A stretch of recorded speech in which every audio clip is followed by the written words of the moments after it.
Assalamualaikum warahmatullahi wabarakatuh. Berikutnya, bagaimana secara kalkulus. Kita coba tambahkan ya, secara kalkulus. Nah, mari kita mulai dengan melihat seorang konsumen yang fungsionalitasnya adalah COB12. Kita pakai fungsi konsumsinya COB12, di mana bentuk umumnya seperti ini.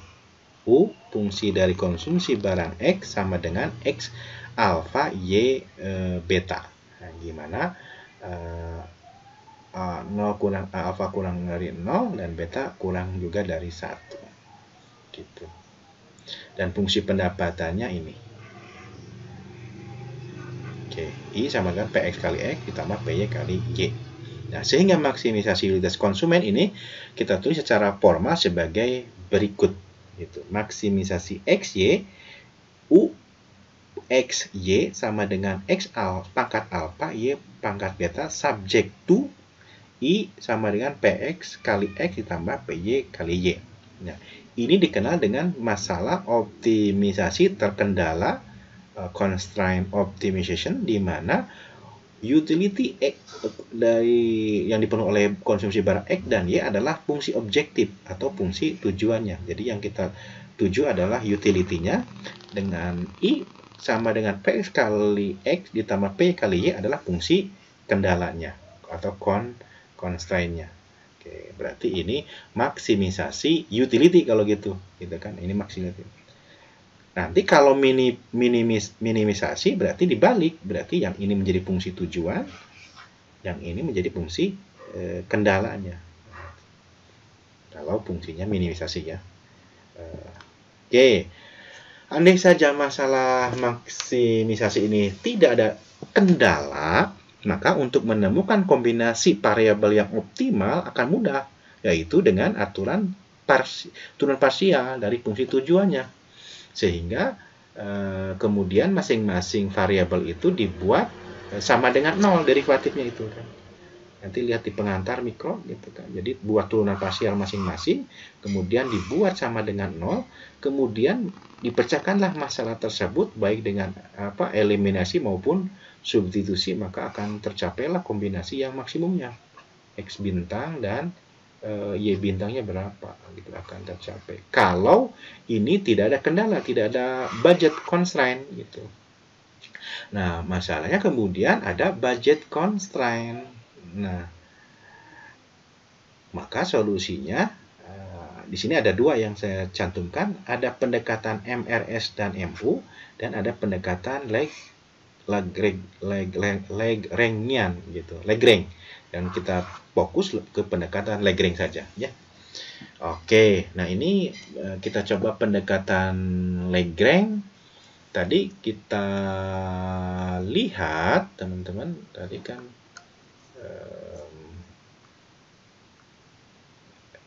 pendekatan Lagrange ini dikenal dengan pengali Lagrange-nya kan, ada pengali Lagrange-nya. Kita tulis kembali, berarti kalau seperti itu kita coba maksimisasi dari X gitu kan, dari X, dari Y dan lambda, Lagrange misalkan X, Y dan lambda sama dengan X alfa Y beta ditambah lambda kali fungsi hambatannya, constraint-nya, yaitu tadi I kali dikurangi PX kali X min PY kali Y.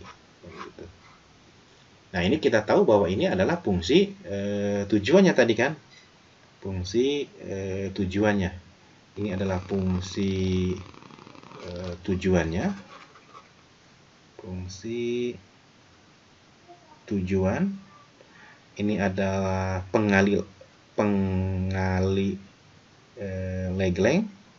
Lagrange. Sedangkan ini adalah fungsi anggarannya, constraint-nya. Oke. Fungsi constraint-nya, batasannya. gitu batasannya. Ini kan budget line, dan kita tahu tadi budget line itu kan adalah I sama dengan X kali PX min, atau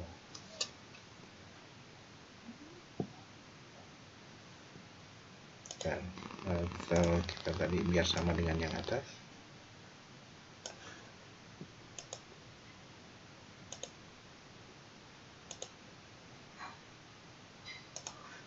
Oke, jadi I sama dengan PX kali X ditambah PY kali Y. Nah, ini kan fungsi anggaran kita, nah, constraint kita. Nah, kemudian dirobahlah, pindah ruas ke sebelah kiri yang ininya, di sebelah kiri, sehingga menjadi I min PX kali X min PY kali Y. Nah, ini kemudian kita masukkan tadi ke sini, yang si persamaan ini kita masukkan ke sini. Nah, ini. Nah, ini kan fungsi tujuan tadi sesuai dengan Cobb-Douglas. Cobb-Douglas ya, yang ini. Oke, bisa sampai sini ya, diikuti. Jadi kalau kita kemudian kalikan, oke, kita pakai garis hitam. Jadi kalau kita misalkan L X Y lambda sama dengan X alpha Y beta ditambah, nah ini kan lambda kali I adalah berarti I lambda, misalkan I lambda, lambda kali min PXX berarti kan min PX kali X lambda, misalkan min, yang ini lambda ke sini berarti min PY kali Y lambda. Nah, ini berarti persamaan Lagrange-nya. Oke, ke sini kemudian kita buat first order condition-nya gitu kan. Kita buat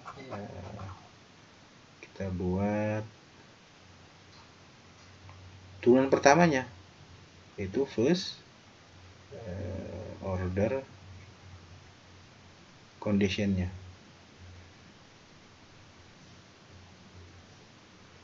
Fog-nya kita boleh singkat fog. Oke, kita turunkan untuk yang X dulu, misalkan yang pertama kita coba turunkan untuk X-nya. Jadi delta atau do L untuk do X gitu.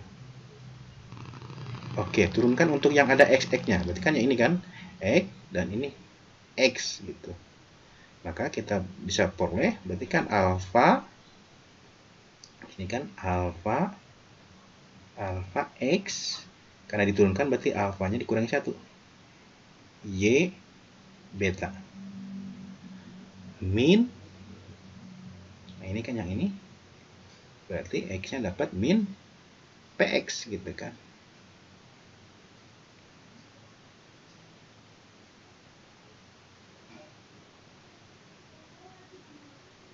Min lambda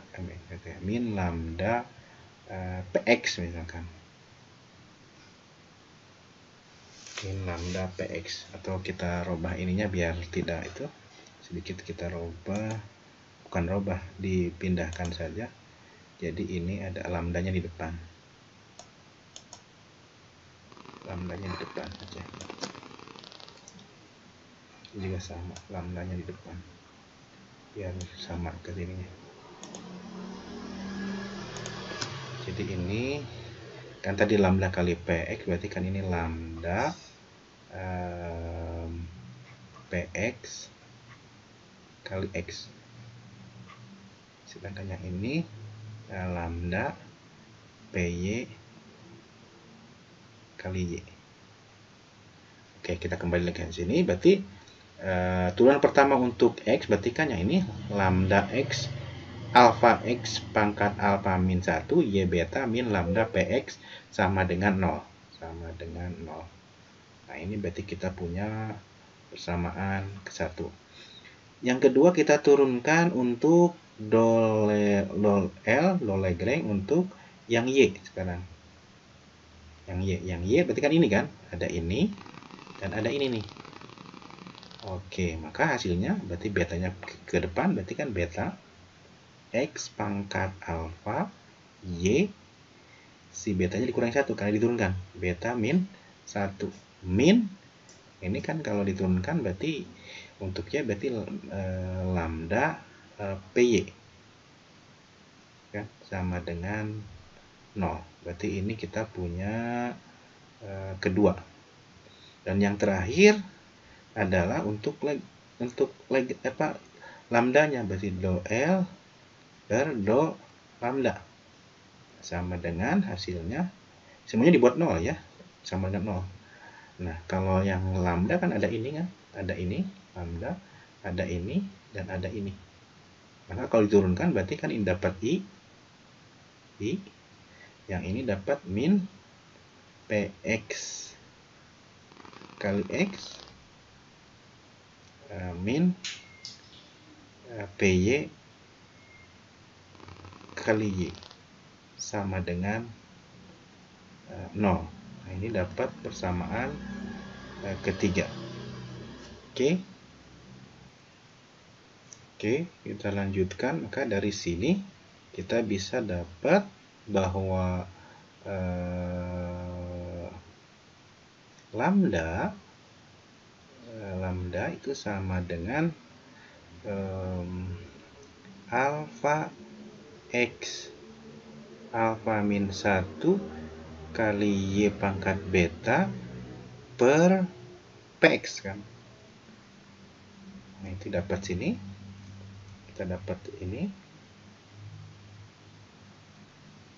Dapat ini yang pertama.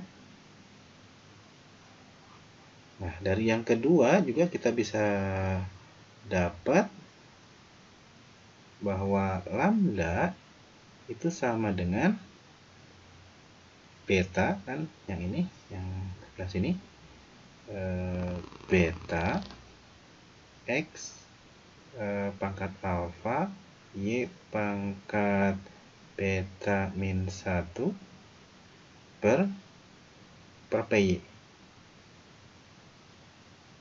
Nah, ini berarti untuk yang kedua. Nah, kemudian coba kita rasiokan keduanya. Kita buat rasionya. Rasiokan yang ini ya, ingat yang dari persamaan 1 dan persamaan 2. Dan itu menunjukkan sekaligus lambda kan gitu. Jadi lambda sama dengan tadi kita tulis alpha X alpha min 1 Y pangkat beta per PX per PX, ya betul, per PX sama dengan beta X pangkat alpha Y pangkat beta min 1 per PY gitu.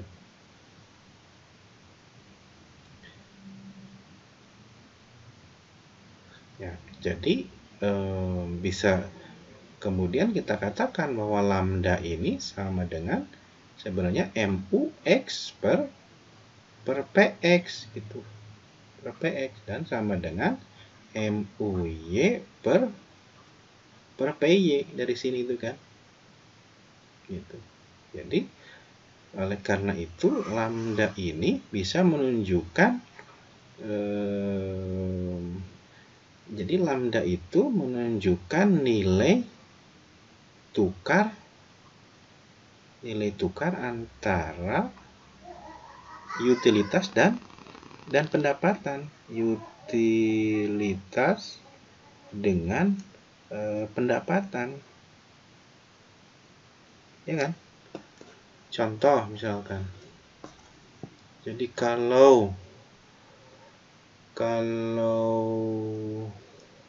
misalkan lambda-nya nanti sama dengan 0,5, ini punya makna bahwa jika Anda punya uang misalkan $1,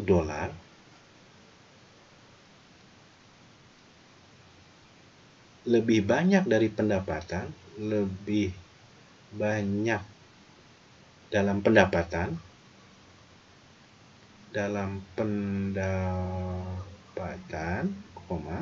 berarti Anda akan mendapatkan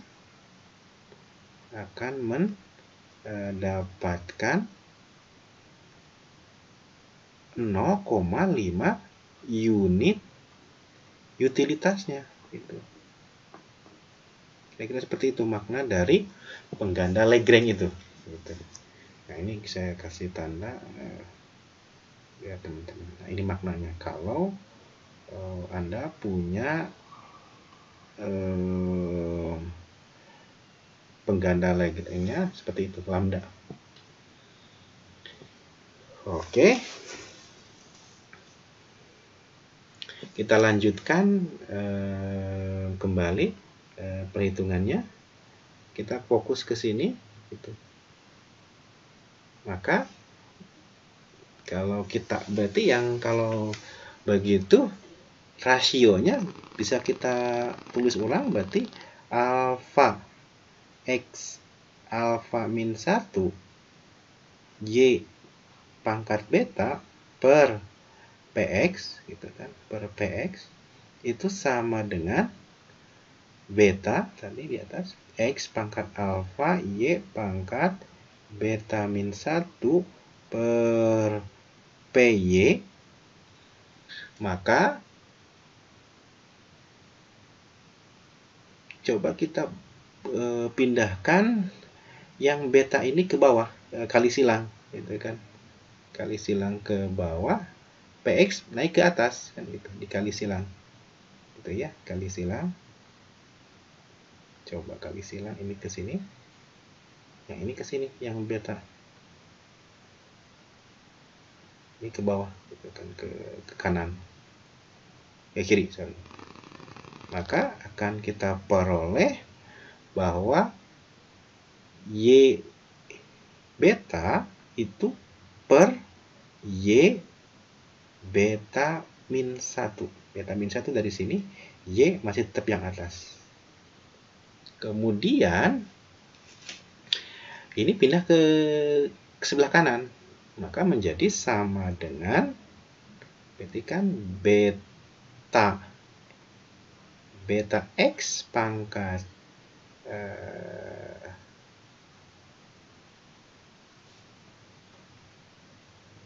karena ada PX berarti kan boleh kita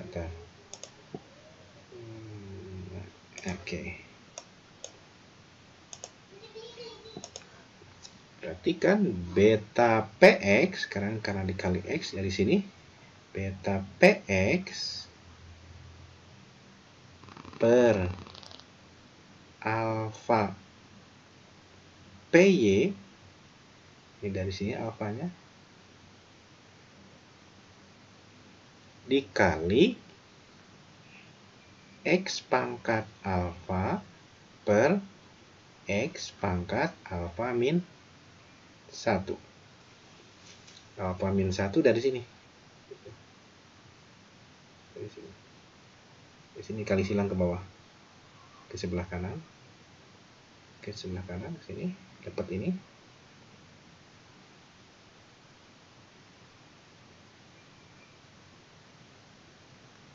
PY dari sini kan tetap alfa PY. Beta tetap PX dari sini, alfa dari sini tetap. Oke. Maka kita lanjutkan, maka diperolehlah, ketika ini habis ya. Ini habis sama ini juga habis dengan ini. Sehingga diperoleh ini 1/y in 1 sama dengan kan gitu kan beta px per alfa py kali 1/x pangkat min 1. Kemudian disederhanakan lebih lanjut, pindah ke atas berarti menjadi y sama dengan beta kali px per alfa py. Nah, si ininya naik ke atas kan menjadi x pangkat 1. Supaya negatifnya hilang kan dia ke atas, jadi x pangkat 1. Maka ini adalah y-nya. Dapat persamaan y seperti ini. Nah, persamaan y sama dengan beta px per alfa py kali x, ini kemudian kita masukkan ke persamaan 3. Persamaan 3 itu yang ini, fungsi anggaran. Nah, ini. Jadi hasil tadi kita masukkan ke sini. Per fungsi anggaran gitu ya. Oke. Sini. Jadi yang ini kita masukkan ke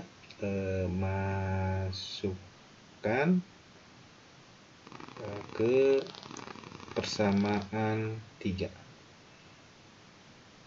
atau fungsi anggaran. Oke, kita masukkan. Kita tahu dari fungsi anggaran itu atau persamaan 3 itu adalah I sama dengan Px kali X ditambah Py kali Y. Oke, tadi kita tahu bahwa ada catatan tadi di awal bahwa Y sama dengan tadi hasil tadi bahwa beta Px per alfa Py kali X kan tadi kan diperoleh ini. Nah, sekarang kita coba masukkan ke fungsi ini. Dari fungsi ini. Oke, kita pakai yang hitam lagi. Berarti kan I sama dengan Px kali X ditambah Py kali Y. Nah, Y-nya sekarang yang ini. Kita rubah. Oke, berarti kan beta Px per alfa Py kali X kan gitu. Oke. Maka I sama dengan diperolehlah hasilnya adalah P disederhanakan Px kali X dikali 1 ditambah beta per alfa. Kan Px kali X kali 1 kan ini. Ya kan? Kemudian Px kali X dikali 1 ditambah beta per alfa kan hasilnya ini. Ya kan? Dan Px kali X kali 1 kan ini. Px kali X kali ditambah dikali beta per alfa hasilnya yang ini. Ya kan?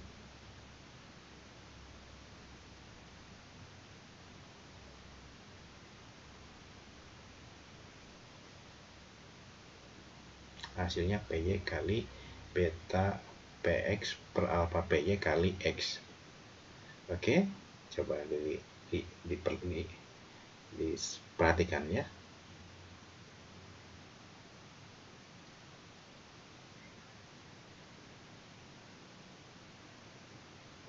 Oke, kita lanjutkan. Kita sederhanakan lagi bahwa Px kali X itu sama dengan 1 itu berarti kan alfa ditambah dibagi alfa. Boleh kan? Kemudian yang ini beta per alfa.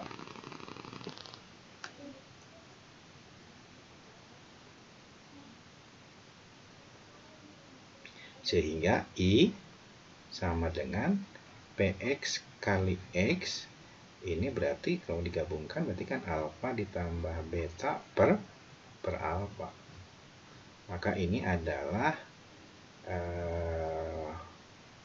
fungsi dari anggaran.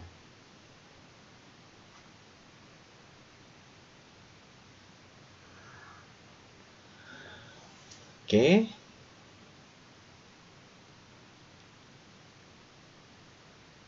Maka berarti dari sini kita bisa membuat X bintangnya. X bintang itu sama dengan kan dari sini ya teman-teman, dari sini nih.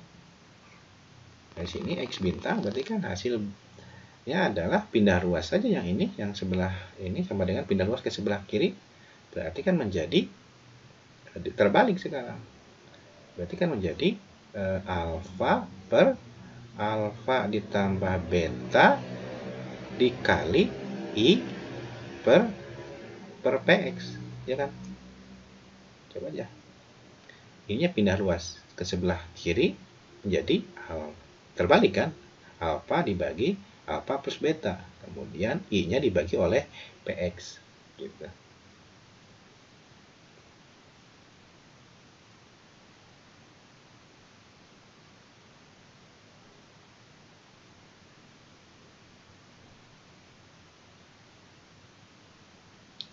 Sedangkan Y bintang yang kedua, Y bintang itu sama dengan, kan kita tahu asal ceritanya bahwa Y itu kan saya kasih kurung lagi biar teman-teman bisa melihat perbedaannya.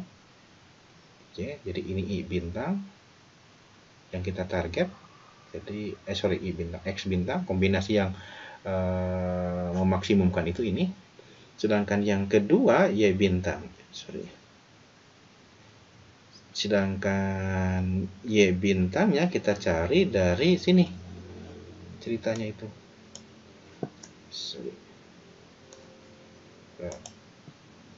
Kita hapus dulu ini. Oke. Nah, untuk cari Y-nya, nah untuk cari Y bintang, kita tahu tadi Y itu di sebelumnya, di slide sebelumnya, coba lihat lagi. Nah, ini udah ada. Ini udah ada nih, Y. Nah, ini Y. Ya. Kita tahu bahwa Y itu sama dengan beta PX per alfa PY kali X. Ya kan, kali X. Kali X kan gitu. Nah, sekarang X-nya kita rubah.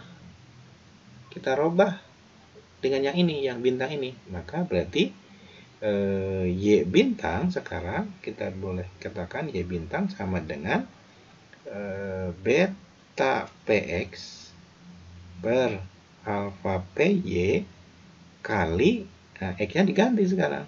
Ganti dengan yang ini. Yang ini. Berarti kan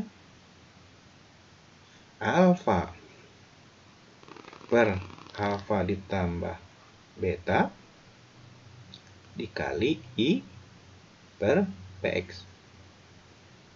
Bisa diikuti ya sampai jadi ini. Ini dari sini.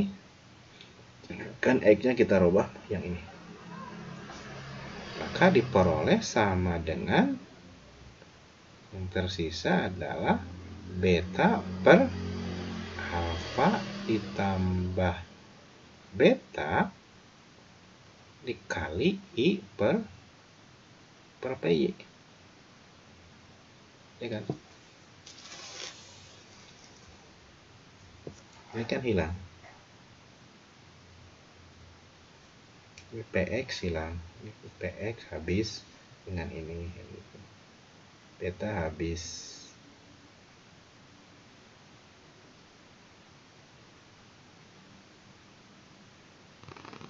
Apa habis, ya kan?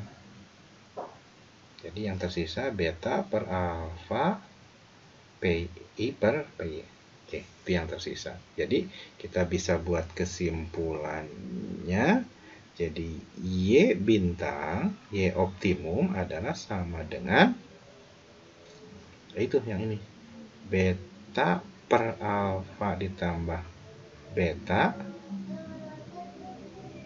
dikali I income per PY. Oke. Nah, ini kita kasih kurung biar teman-teman bisa melihatnya. Nah, inilah kombinasi Y optimum sekarang. Nah, sekarang sudah dapat dua-duanya. X optimumnya ini pertama, silakan. Yang kedua adalah Y bintangnya ini. Nah, itulah rumusnya. Oke. Contoh soalnya nih, ada contoh soal. Contoh soalnya ini.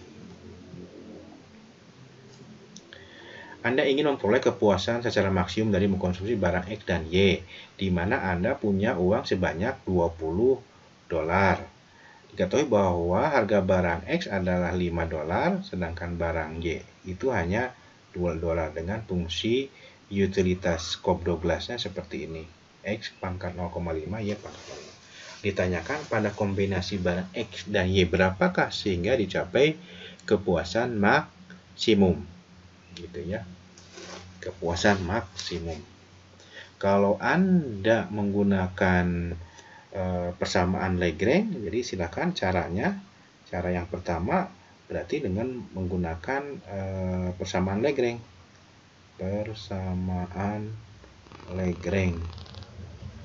Yang L fungsi utilitas ditambah lambda fungsi budget lain gitu. Kemudian dibuatlah first order condition gitu, yang persamaan 1, persamaan 2, persamaan 3. Kemudian bisa dieliminasi bila disubstitusi kan gitu kan. Silahkan Anda bisa coba nanti di rumah. Kemudian dari sini dibuat rasionya atau menggunakan eliminasi atau substitusi nanti.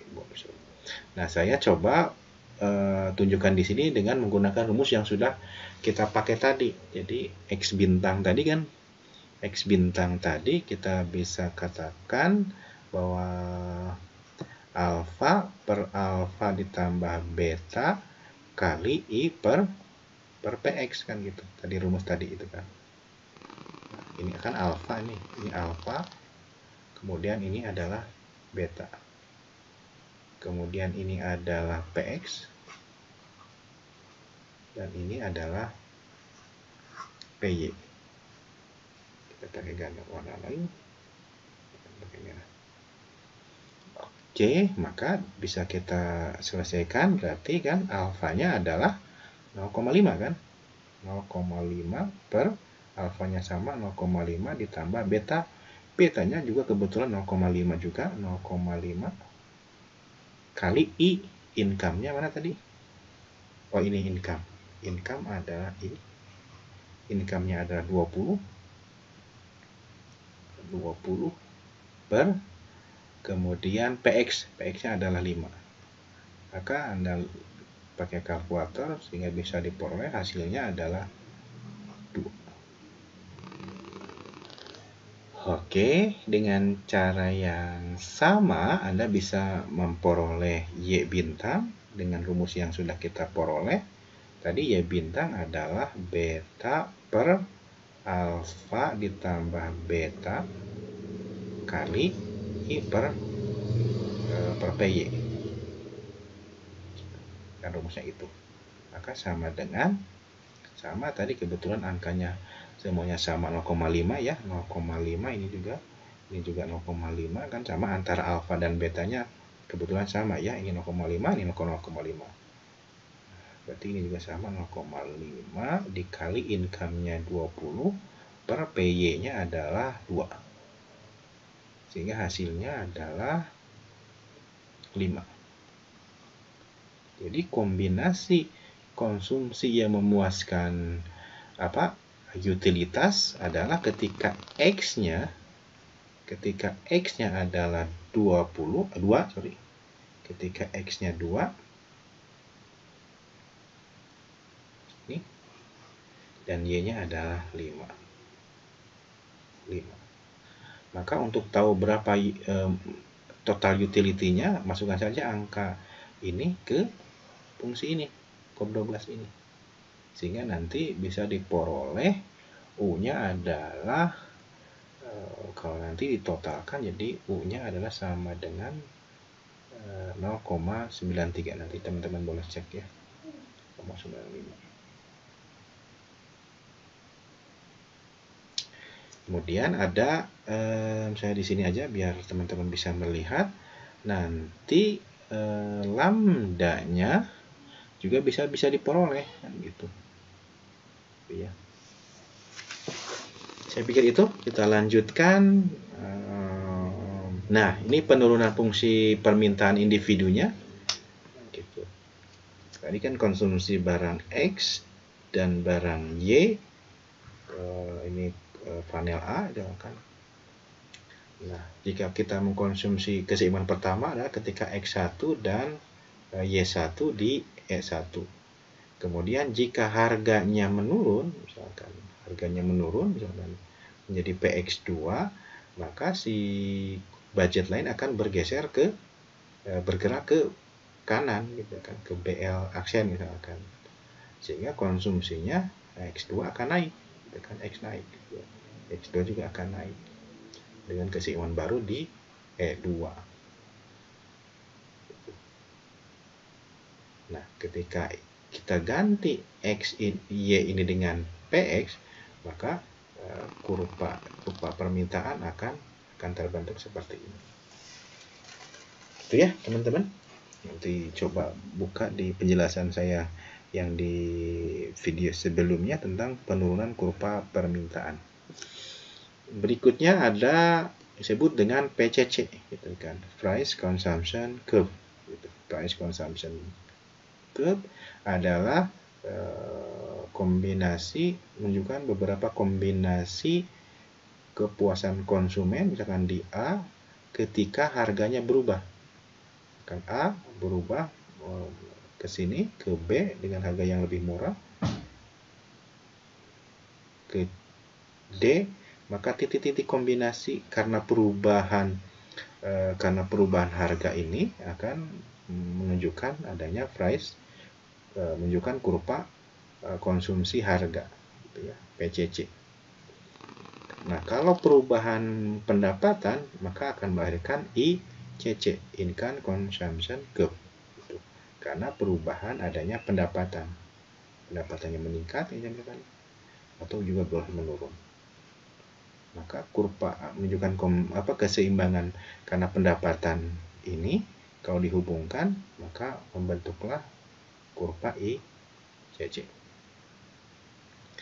Nah, berikutnya ada kurva Angel. Kurva Angel itu menghubungkan antara konsumsi suatu jenis barang dengan pendapatan. Nah, bentuknya kalau positif ya berarti untuk normal.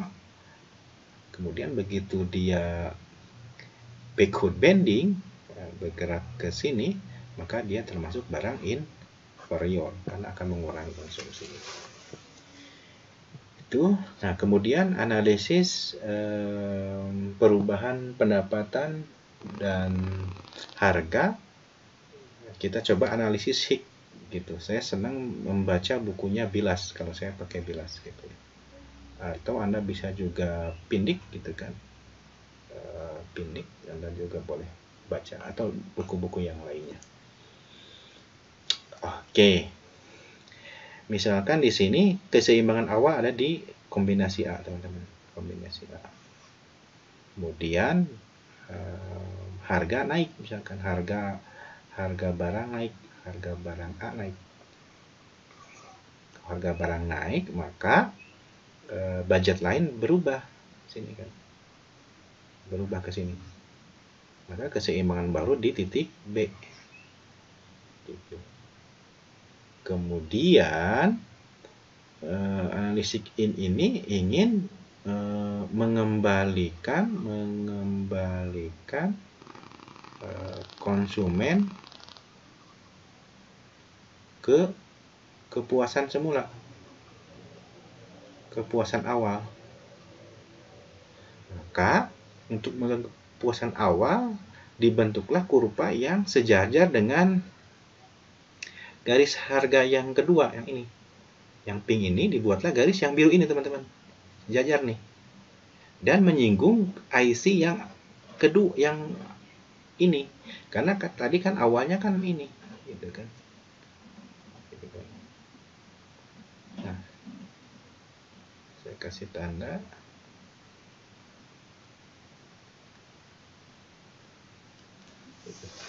Nanti kalau baca, saya bilang saya baca bilas itu, coba nanti halaman berapa ya?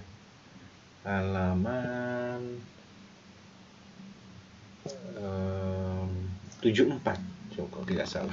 Nanti cek halaman 74 dari bukunya Bilas gitu ya. Richard Bilas, Mikroekonomik.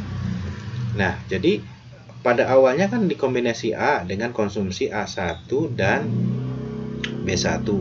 Kemudian tiba-tiba misalkan harga A itu naik, misalkan. Karena naik berarti si budget lainnya bergeser ke sini, bergerak ke sini, ke I1 per PA2. Gitu kan, PA2-nya naik misalkan. Ya kan, PA2-nya naik ke sini. Oke. Karena naik, maka kombinasi yang baru di B saat konsumsi A2 dan B2. Nah, kemudian analisis ini ingin mengembalikan konsumen ke kepuasan awal. Kalau kepuasan awal itu berarti kan harus sama dengan ini. Maka dibuatlah kurva yang sejajar dengan yang kombinasi B dan menyentuh kurva IC2. Maka dibuatlah kurva biru ini, teman-teman. Kalau biru, tarik garis sejajar dengan pink gitu. Sejajar dengan pink, lurus kan sama, dan menyentuh kurva IC2 ini. Sehingga terbentuklah di C. Gitu. Nah, maka tercapailah kepuasan awal itu. Kenapa tercapai kepuasan awal? Karena IC-nya di IC yang sama, di IC2. Antara A dengan B. Maka ini disebut efek substitusi. Gitu. Dari A1, lihat. Nah, ini ya, ada A1 ke A3, lihat. A1 ke A3 ini disebut efek substitusi. Sedangkan A2 ke A3, A2 ke A3 ini dari sini ke sini, ini adalah efek pendapatan. Sedangkan efek totalnya adalah dari A1 ke A2. Gitu. Berikutnya adalah analisis Slutsky. Kalau analisis Slutsky, teman-teman, misinya itu adalah mengembalikan ke kuantitas konsumsi yang awal. Kuantitas konsumsi yang awal. Kuantitas, jadi ini ke Q-nya. Beda dengan Higgs. Kalau Higgs mah ke kepuasan awal, U yang target. Dan solusi ini yang menggerakkan ke biru ini, teman-teman, ini adalah bentuk campur tangan pemerintah melalui subsidi. Jadi dasar kenapa pemerintah melakukan subsidi, atau kalau tidak subsidi BLT, bantuan langsung tunai gitu. Makanya ketika misalkan kayak masa pandemi sekarang ini, pandemi COVID-19 misalkan, pemerintah berusaha mengembalikan ke kepuasan awal konsumen dengan melakukan BLT, berharap konsumen itu ketika adanya COVID itu pendapatannya menurun karena harga-harga menurun, karena adanya harga menaik, maka dikembalikanlah ke kepuasan awal dengan cara subsidi atau BLT. Ini yang warna biru ini. Sehingga berharap bahwa kembali ke IC2 sehingga tercapailah kepuasan awal. Nah, kalau Higgs itu bukan ke kepuasan awal tapi ke kuantitas konsumsi awal. Jadi, contohnya seperti ini kan, misalkan gini, keseimbangan awal terjadi di titik A, teman-teman. Saya pakai warna hijau lah, hijau. Nah, awal di sini di A saat IC2 bersinggungan dengan garis budget lain ini, I1 PA1, di kombinasi A1 dan B1. Oke, sampai sini bisa diikuti ya. Jadi yang pertama adalah keseimbangan awal terjadi di titik A saat IC2 bersinggungan sama dengan I1 per PA1. Ini yang awal. Dikombinasi konsumsi barangnya adalah A1 dan B1. Kemudian misalkan harganya naik. Misalkan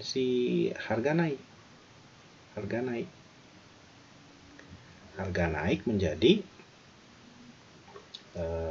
PA2 gitu. Harga naik menjadi PA2. Bawahnya kan PA1 ini nih. Ini PA1. Ini PA1. Harga naik menjadi PA2. Nah, karena harga naik, maka si budget lainnya berubah, bergerak ke kiri menjadi I1 tetap cuman PA2 sekarang. Ke sini nih. Ini teman-teman, yang ini. Maka keseimbangan baru di sini, di B. Karena harga naik. Nah, pemerintah kemudian ingin misalkan mengembalikan misinya itu, menurut Slutsky itu ke kuantitas konsumsi awal. Kalau Higgs tadi ke kepuasan awal. Maka dibentuklah kurva yang biru lagi, yang ini. Kurva yang biru ini. Jadi menaikkan anggaran yang kedua. Dari mana? Subsidi. Salah satu. Ini dasar teori subsidi atau BLT, ini bantuan langsung tunai. Ya, salah satunya analisis ini, teman-teman. Ya, terbentuklah garis yang sejajar kurva hitam ini yang biru, terbentuklah biru sejajar dengan ini. Gitu. Dan ternyata kombinasinya di C dengan IC yang lebih tinggi. Jadi justru akan membentuk utilitas yang lebih tinggi, U yang lebih tinggi sekarang. Kalau tadi di Higgs itu kan kepuasannya sama di I2. Tapi di Slutsky misi awalnya kuantitas, tapi ternyata U-nya lebih tinggi. Kenapa lebih tinggi? Karena IC3 itu lebih tinggi daripada IC2. Gitu. Dan kuantitasnya tentu lebih banyak, gitu kan. Kesini lebih banyak. Tapi kepuasannya juga lebih tinggi, gitu ya. Oke, nanti baca bukunya. Nah, ternyata permintaan itu, teman-teman, kan ada yang fungsional, gitu kan, dan ada non fungsional. Artinya non fungsional itu permintaan seseorang tidak dilihat hanya dari fungsinya, tapi juga dari non fungsionalnya. Apa itu? Ini terkait dengan eksternalitas, gitu. Terutama network eksternalitas. Nah, ada 3 sebenarnya yang kita jelaskan di sini. Yang pertama yang disebut dengan bandwagon effect, atau bahasa Indonesianya efek kereta api.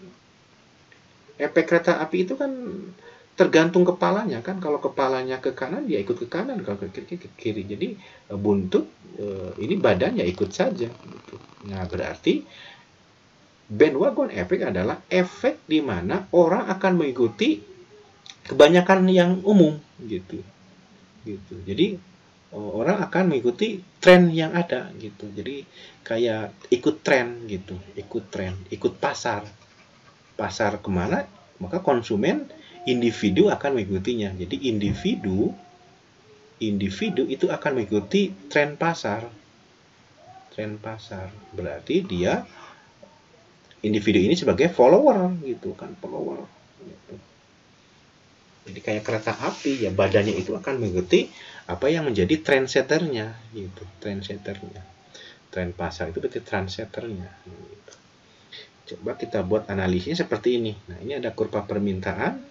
Nah, ini permintaan pasar yang biru ini. Nah, ketika harga di 30, maka individu juga membeli di 40. Sama dengan di pasar. Tapi ketika harga harganya turun ke 20, harusnya individu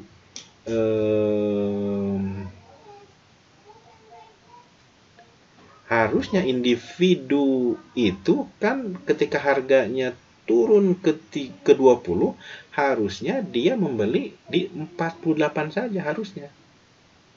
Kan di sini aja harusnya. Tetapi karena mengikuti tren pasar, dia menambah konsumsinya sampai ke sini, sampai ke 80. Maka berarti peningkatan dari penurunan harga dari 30 ke 20 itu ada yang disebut dengan bandwagon effect, yaitu sebesar ini nih. Ini nih. Nah, ini adalah bandwagon effect, efek kereta api, efek ikut arus gitu. Efek ikut arus ini tuh, ikut arus gitu. Jadi harusnya sampai 48 tapi dia sampai 80. Nah, 80 sampai 48 itu berarti efek ikut arus, efek kereta api, bandwagon effect. Sedangkan yang ini 40 sampai 48 adalah pure karena harga gitu. Kalau ini kan memang dari awal, ini kan awal. Aslinya ini adalah efek harga, dan ini adalah efek ikut-ikutan. Kan ada orang gitu kan, misalkan gini, kita nonton film, misalkan mau nonton film tapi kita tidak tahu apa yang mau kita tonton. Begitu datang ke bioskop, misalkan ada studio 1, tiket studio 1, tiket studio 2, tiket studio 3. Ternyata yang paling banyak misalkan orang ngantri di studio 2 sampai mengular gitu. Studio 1 juga ada, cuman sedikit. Ini juga ada, cuman tidak terlalu banyak. Nah, kalau begitu Anda masuk ke sini, Anda akan terpengaruh gitu, akan terpengaruh. Nah, kalau Anda terpengaruh berarti Anda terjebak dengan efek ikut arus. Dikiranya misalkan bahwa studio itu memang filmnya paling banyak peminatnya, sedangkan yang 2 dan 3 tidak terlalu banyak. Nah, kalau Anda sampai ikut membeli tiket kedua, berarti Anda terkena efek ikut arus gitu, tidak punya pendirian misalkan, dan seterusnya. Atau orang lain beli apa, Anda ikut-ikutan. Orang lain beli handphone ini, Anda ikutan. Berarti Anda follower gitu. Nah, yang kedua adalah snob effect. Snob effect itu berarti efek shock gitu, shock. Nah, kebalikan dari bandwagon effect.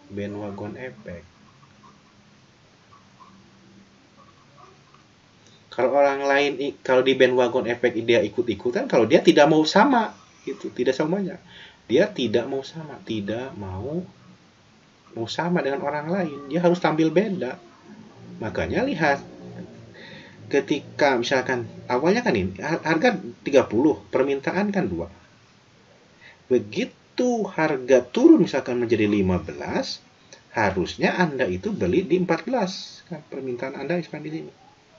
Nah, tetapi ternyata Anda hanya di 6 gitu.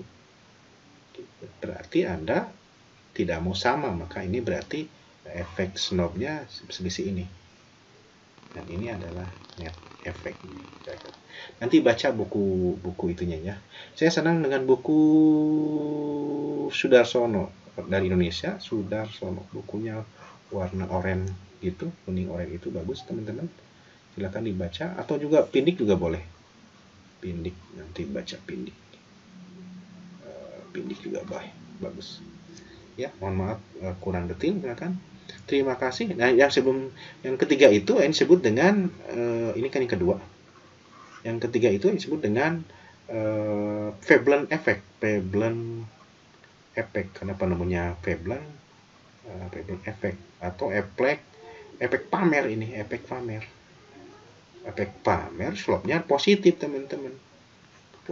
Slope-nya itu positif, permintaannya itu. Karena ketika harga mahal, permintaan justru akan naik. Dia ingin pamer gitu. Ketika orang lain tidak mampu membeli, dia malah mampu membeli gitu ya. Oke, sampai sini terima kasih. Assalamualaikum warahmatullahi wabarakatuh.